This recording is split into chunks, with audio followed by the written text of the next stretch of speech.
The consequences of taking Iran, Roger, off the board here as the dominating malign actor in the region are right in front of us. What a huge opportunity. All these presidents, going back to Ronald Reagan, have all had to deal with this. But this president has the opportunity to do just that. General Jack Keane, welcome to the show. Delighted to be here, Roger. Well, we're grateful for your time. It's been busy for you. You know, you've served 37 years in the military. I guess retired as Vice Chief of Staff of the U.S. Army. But in some respects, your service only continued when you retired. And now as Chairman of the Institute of Study of War and serving on commissions, looking at national defense strategy and a variety of other things, being on Fox as a national security analyst. I mean, there is no shortage of topics to discuss. Today, we want to discuss your take on Israel's strike on the Iranian nuclear weapon program, this analysis of how they're doing, and sort of added your view to discussion of how the United States should support its ally Israel, and the question as we record right now, whether the United States should actually engage in the strike to take out Iran's nuclear weapons program. Maybe we start, General Keane, with your assessment of what's happened to date, and we're recording as of June 18th, where Israel continues to just carry out its campaign, taking out all the elements of the Iranian nuclear weapons program. Yeah, well, I think when you put everything in the context of October the 7th, when Hamas had some tactical success, obviously, in conducting, from their perspective, a very successful tactical operation, because they're able to surprise the Israelis and take 250 hostages and kill 1,200 people in a barbaric and brutal and just disgusting way. But it seems to be what Iran was trying to organize, and we know now they really did want Hezbollah in this and the Houthis in it, and for problems they had, they did not participate in a timely manner. But when you look back on it, from October the 7th to now, it's really strategic failure. Because look at the consequences of this are absolutely stunning. I mean, Hamas is no longer an effective military organization. They've recruited thousands of teenagers now to compensate for the loss of so many of their foot soldiers. They don't have even the middle grade leaders they used to have, much less the top grade. I'm not suggesting they don't need to be dealt with, they do. Right. But they're not formidable anymore. And the idea that they could conduct another attack in the near term is off the table. But most stunning of all is Hezbollah. Yeah. My God. I mean, Roger, look at this. Iran financed this organization going back into the early 80s. And their forerunners, they took down the 241 Marines. They blew up the Kuwait and Lebanon embassies, killing hundreds of Americans and others who worked there. The Khobar Towers in the 90s killed several hundred with focused IEDs, Americans in the Iraq War. And some people, like Lloyd Austin, the last general we had, thinks it's closer to 2,000. And the Iranian proxies conducted 350 attacks on U.S. bases in Iraq and Syria, all during the Biden administration, both prior to October the 7th and after it. So what Iran has been up to is stunning, but what has happened since is nothing short of remarkable. Here we have Hezbollah shut down. And the reason why Iran organized Hezbollah primarily was not just for terrorism, was to defend Iran against Israel. Yep. 150,000 rockets organized as a military organization. The most formidable extremist organization in the world, exceeds the capability of Al-Qaeda, ISIS, etc. Nothing short of remarkable. Now comes the time for them to defend Israel. For the first time, Israel is truly at war with Iran, and they're supposed to defend Iran against Israel. They haven't fired a shot. Well, the Ayatollah, or actually say it was, I think it was Iran's foreign minister was saying, well, listen, if the U.S. gets involved in this conflict, then Iran will unleash Hezbollah. And that's sort of, as you're pointing out, it doesn't mean much right now, given what Israel's done to Hezbollah, their leadership and their military capability. That's not something, it means something entirely different where we are right now. The consequences of what has happened is stunning. So now we're at war, Israel is, and they're taking down their ballistic missile program, and eventually they'll preserve some of that. They won't fire everything at Israel, so they'll preserve a few hundred of those for sure.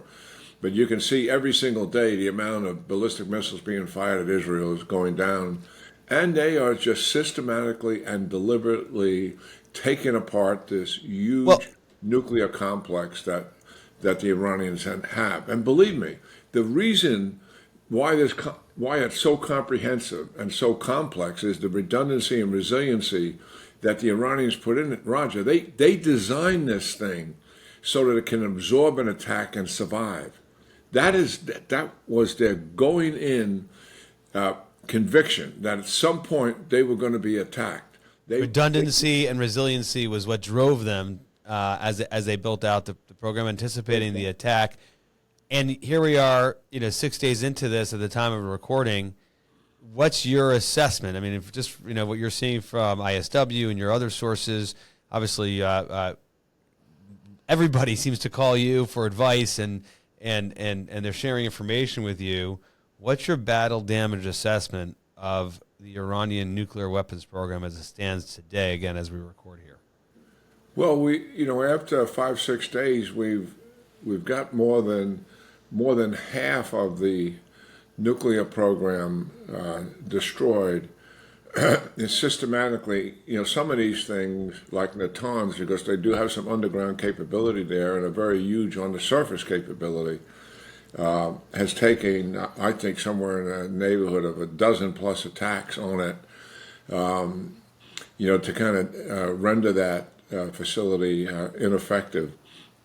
So there's no doubt that the Israelis are going to be able to destroy the overwhelming majority of this. And of course, the thing we're all talking about for the last couple of days is Fordow, and the Iranians have that, as a safeguard. They built this thing 300 feet underneath a mountain with the capability, with enriched uranium and enough centrifuges to really make multiple nuclear weapons just at that site alone. So this is their safe gap measure that they put in place, assuming that the Israelis may not be able to do this successfully.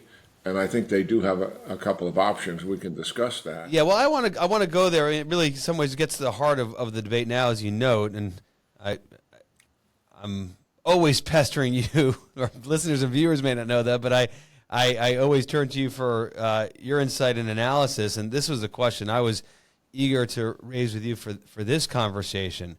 Is it possible that Prime Minister Netanyahu would have green-lighted this operation without Israel having its own sort of individual unilateral approach to destroying Fordow? Or do you think he would have taken this on with that left as an unknown in terms of, hey, we're not sure we can do this, but we hope to get the Americans to do it for us? I just can't imagine that. I'll give you my view, and I'd love for you to react, that Prime Minister Netanyahu would launch this without Israel having its own approach to destroying Fordow. There is no doubt that they have a plan for Fordow. They certainly want the U.S. to help finish this thing. But yeah, they have a plan in the event the U.S. Would not do it. And I think that would be a huge strategic mistake. And I know you agree, we can come back to it. But what kind of options are available to the Israelis? Yeah. Well, first would be a ground raid to secure the facility, and then to systematically go about, blowing it up. and and they can, crack the ceiling, undermine the walls, have it, collapse in on itself. That and this is going to take some time to achieve all of that, and so getting in there, inserting the force, and getting in undetected. Once they're in the area and have to fire a shot at somebody, then they obviously, the Iranians know they're there, and they likely have a quick reaction force of something pretty close. Hopefully, the Israelis are aware of that, and they destroy that. Once they're on the site, they're simultaneously hitting that as well as the site. But nonetheless, let's assume the quick reaction force is not destroyed. So the Israelis have significant amount of risk getting in, taking time to blow up the facility, and then having to extract and get out and survive it. Yeah, that's high risk. Lot of risk. The other thing they can do is they did this at Natanz. Covert operation. They destroyed a lot of the centrifuges, but not directly. It was indirectly. They took down the power grid and the ventilation system that kept the centrifuges going. The centrifuges have to spin, and when the power grid shuts them down, they're damaged to the point where they're not recoverable. So, I mean, I find this to be quite amazing, but the research we have done to date says that would be a viable option dealing with Fordow if they haven't already done some of this. In terms of and research. Are you referring to the Institute of Study of War or that and other sources? Multiple sources. Got it. And I can't disclose some of them, but the reality is that I find it hard to believe that if the Iranians invested so much in that facility, and the power grid is accessible externally, and the ventilation system is, that they don't have an internal generator that's going to keep that facility. Yeah, you would never allow for a single point of failure like that, right? So, I've been told more than once that this indeed is the case. I still don't believe it because it just doesn't make any sense to me. But that was true in Natanz, all right? Right. And that's how they were able to do that kind of damage. Now, Natanz, their underground portion of the complex, most of it's surface. The underground portion is nowhere near as deep as the 300 feet that the Fordow facility is in. So there are some options associated with this, but those options are clearly much more challenging than using the so-called... One other one that people have talked about, sort of was the first option when I think about Israel doing this on its own, kind of comes to mind, is air superiority. That is, Israel's air superiority is what many never expected to happen. Of course, since Israel's taking out of Iranian air defenses in October, it's allowed this operation to take place. And that's kind of benefited Israel in multiple ways. But one way it would benefit as it relates to Fordow, I would think, is just to give them multiple runs. That is, the Israeli Air Force, the ability just to continue dropping its ordnance over and over and over again over the space of days and maybe weeks to realize the effects that one or two mops might offer should the United States get into the conflict.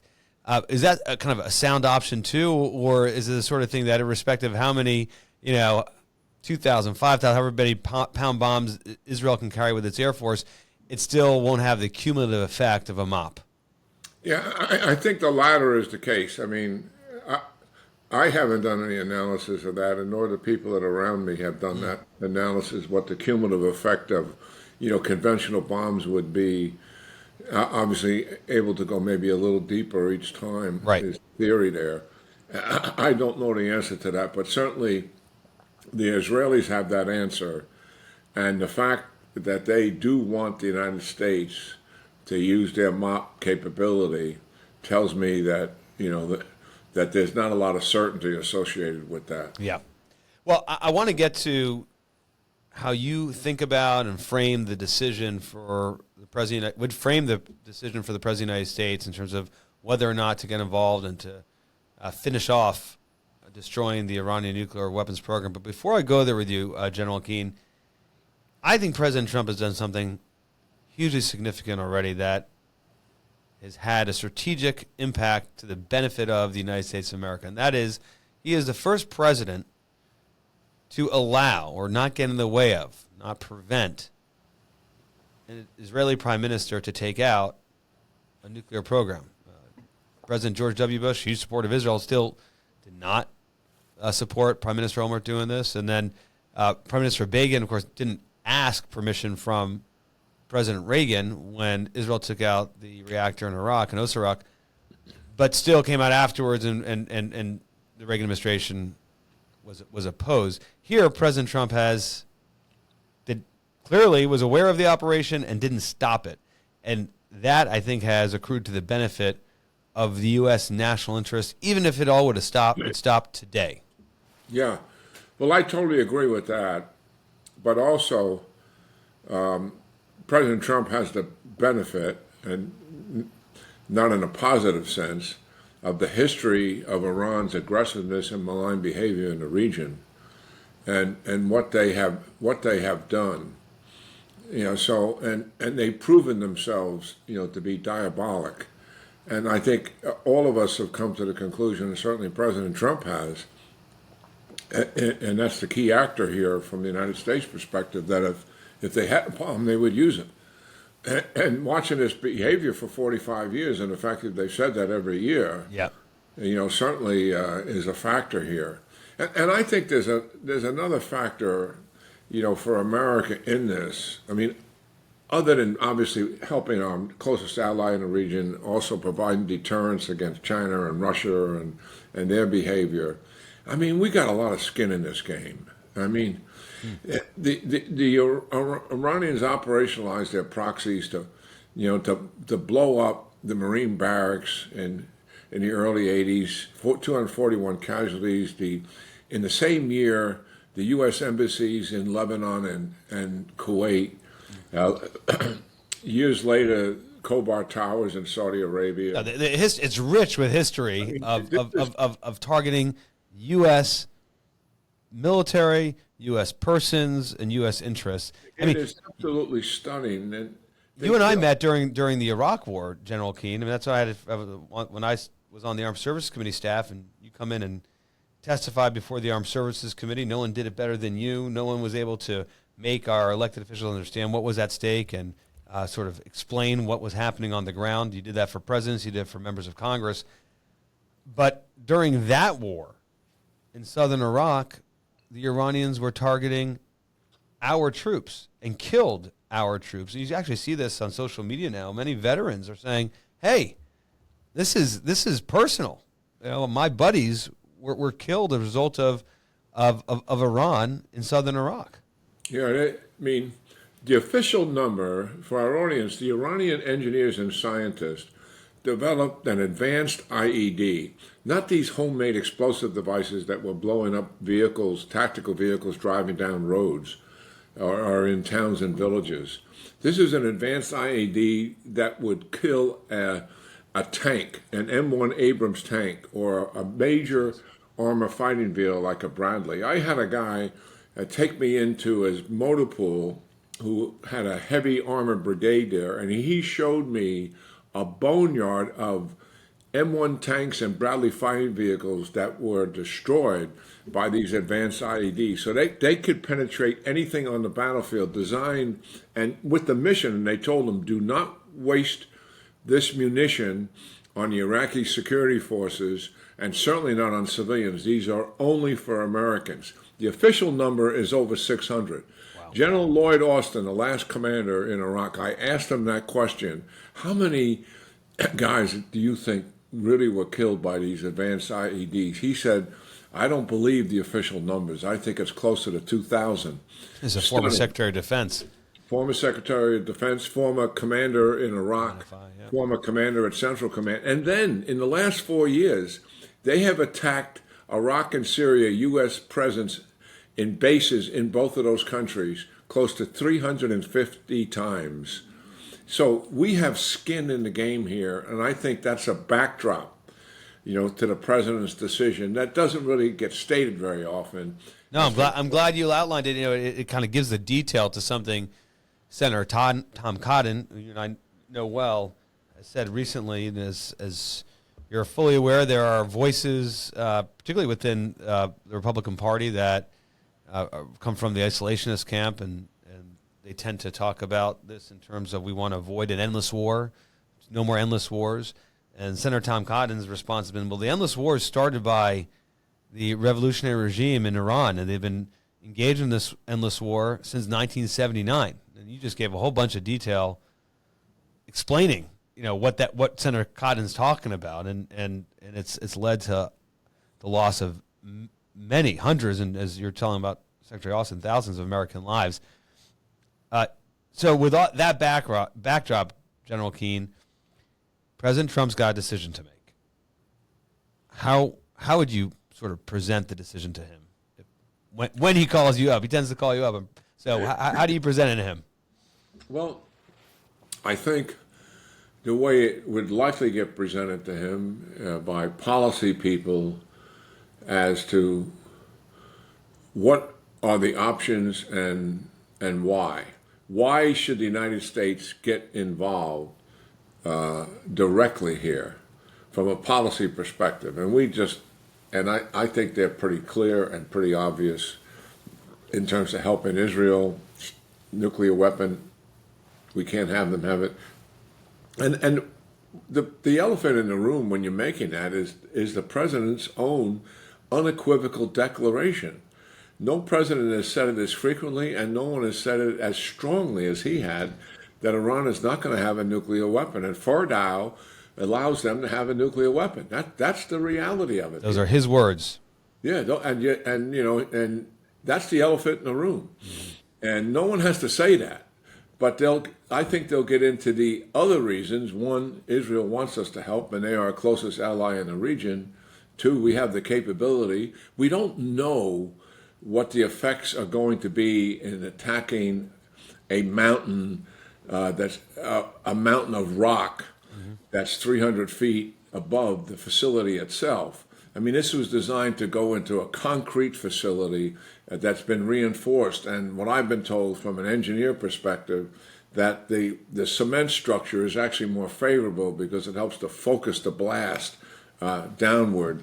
And the rock in the mountains dissipate some of the blast a little bit. Interesting. So you're talking right now about if the United States were to drop the MOP, the massive ordnance penetrator, it's been tested with this kind of layers of concrete, and it's been shown to be effective with that sort of testing, but it's sort of different when you're dropping it on a mountain. Yeah, so I think the policy people, why should we do this?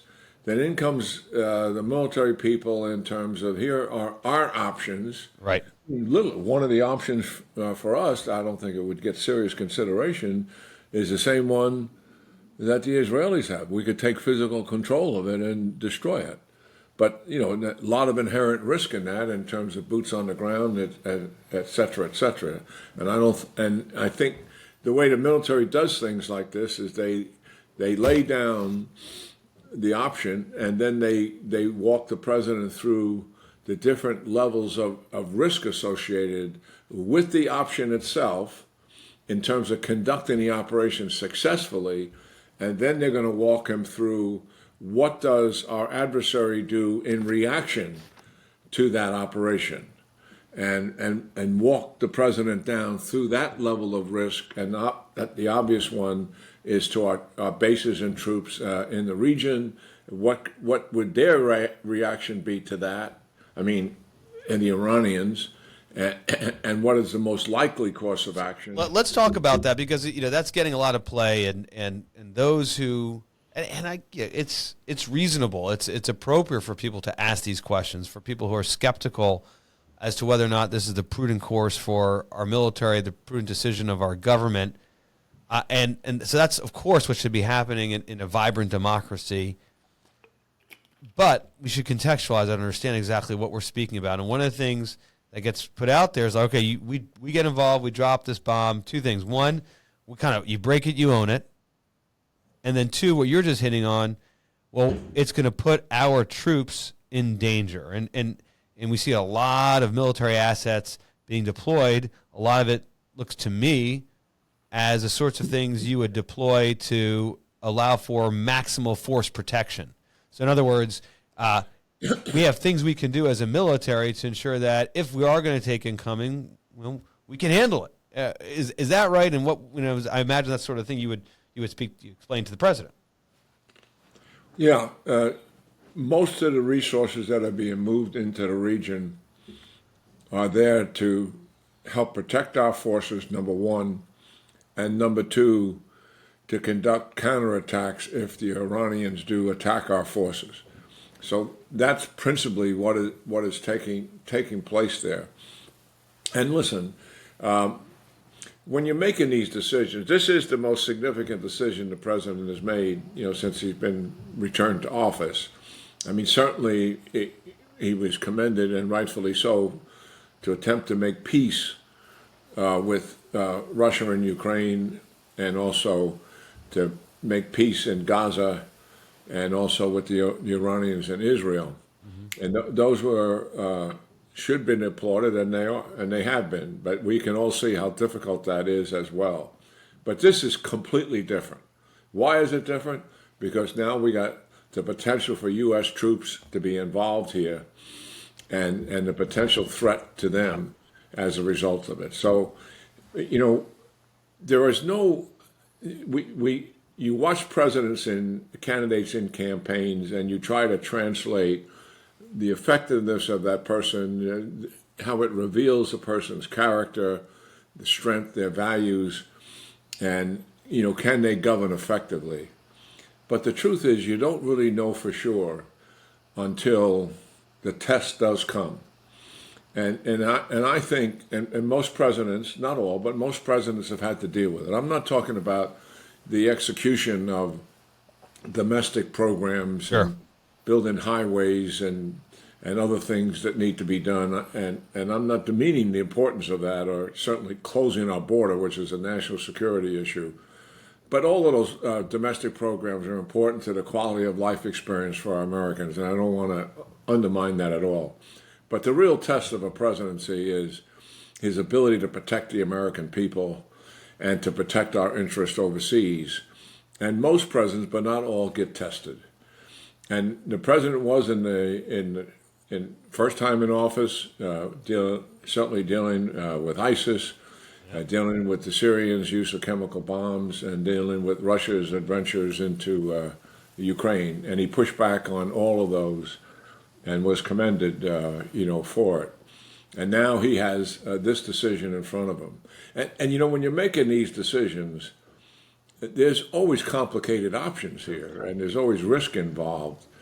And so I think two things come to the forefront: your own judgment here, and then the second thing, in my words, it requires some spine.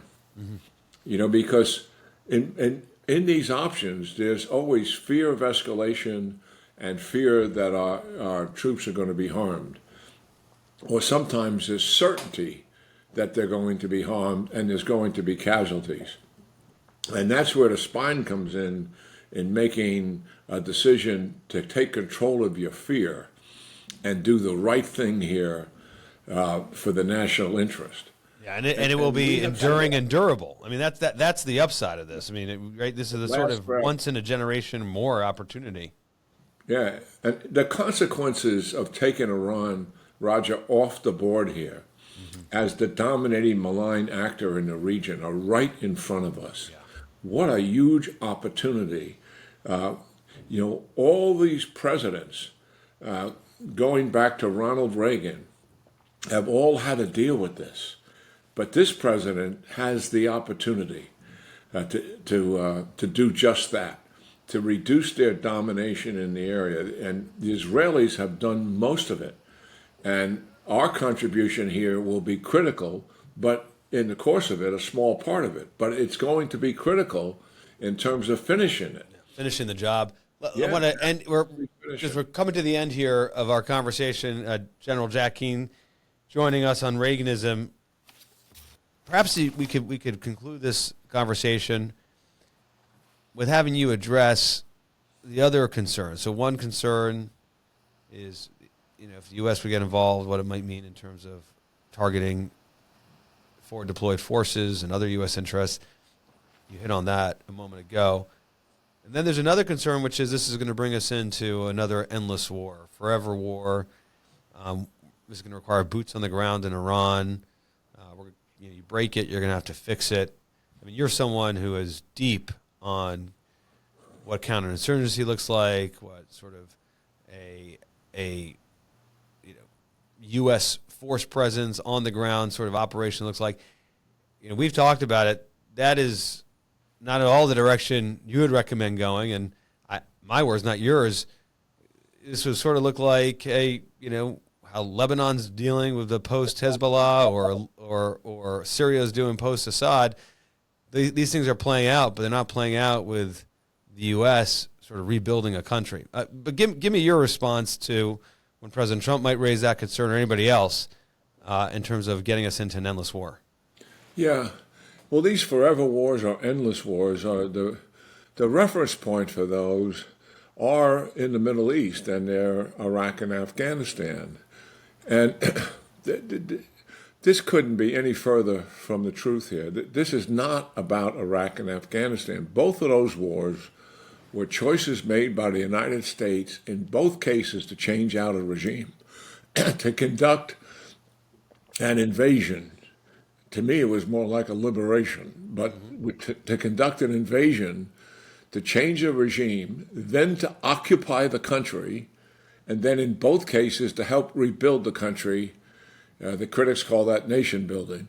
But those were major policy decisions.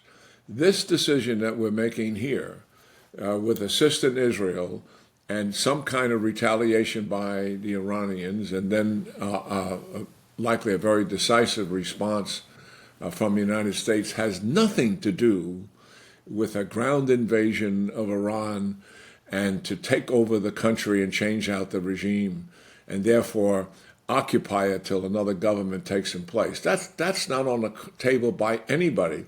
And the people who are critical of us taking this action exaggerate this to try to make their point. And it's a false narrative. And it absolutely has to be seen by that. The idea that Iran would want to go to war with the United States, they may say that. Right. It makes no sense. They have a very weak military, and it's getting weaker by the day. Small Navy, frigates, and patrol boats. Air Force, no longer. They had 1970 vintage airplanes before the Israelis arrived on the scene 5 days ago. Yeah. And they've destroyed all of it. It is gone. Their land forces are large, poorly equipped, poorly trained, and poorly led. They would not be consequential. And guess what? The Iranian leadership knows all of this. They know they can't take on Israel, much less the United States. And the United States is not looking to roll in with their tanks. I mean, I think that's the salient point. Any place with troops on the ground, other than maybe we would conduct a raid for some reason, and I don't even see that in the offing, to be frank about it. Right. This is just an air power to punish the Iranians if they attack our bases, and it will be very consequential and likely will shut them down like it has done in the past. Because why? Look at the Iranians want the nuclear weapon to preserve their regime. We take that away from them, they still want to preserve what they have left. And the last thing they want to do is get into an exchange with the United States and its air power dominance.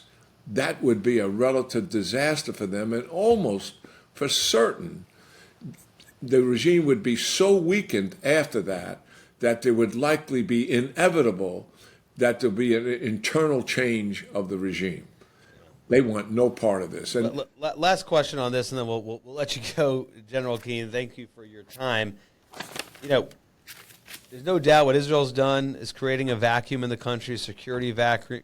It's a weakened regime on their knees. If the U.S. would come in and finish off the nuclear weapons program, certainly that would make it even weaker. The size of vacuum would increase. It may give an opportunity for their resistance, for their opposition to challenge the regime. It may not. But those are sorts of things that I think from a U.S. policy standpoint, we don't have to determine and we don't have to involve ourselves in if the mission is narrowly tailored toward removing, destroying the Iranian nuclear weapons program. And I think that's really the only question and sort of the framing on the table in terms of what we are seeking to accomplish. I mean, regime change, that may be an outcome of all this, but that is not the sort of thing we are talking about driving at in terms of that is U.S. engagement here. Well, even the Israelis are not. I mean, if the Israelis really were after that,